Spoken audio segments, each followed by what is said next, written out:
Pacific మహాసముద్రం ప్రపంచంలోనే అత్యంత లోతైన మహాసముద్రం.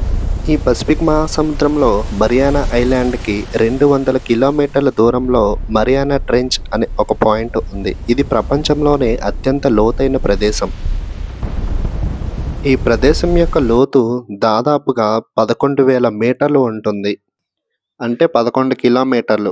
ఎవరెస్ట్ శిఖరం ఎత్తు 8.8 కిలోమీటర్లు. అంటే ఒకవేళ ఎవరెస్ట్ శిఖరాన్ని తీసుకువచ్చి ఈ మరియానా ట్రెంచ్‌లో పెట్టినట్లయితే ఇంకా అది ఈజీగా మునిగిపోతుంది. ఈ ప్రదేశం గుండా భారీ నౌకలు ప్రయాణించాలంటే అది సాహసమనే చెప్పాలి. 1875లో హెచ్ఎంఎస్ ఛాలెంజర్ బృందం మొట్టమొదట అత్యంత లోతైన ప్రాంతాన్ని గుర్తించింది. అలాగే 1951లో ఛాలెంజర్ 2 అనే మరో నౌక సోనార్ సాంకేతికతను ఉపయోగించి సుమారు 10,994 మీటర్ల లోతును ఖచ్చితంగా కొలిచింది. ఇలాంటి మరికొన్ని ఫ్యాక్ట్స్ తెలుసుకోవాలంటే ఫ్రెండ్స్ నా ఛానల్ని సబ్స్క్రైబ్ చేయండి, లైక్ చేయండి, కామెంట్ చేయండి.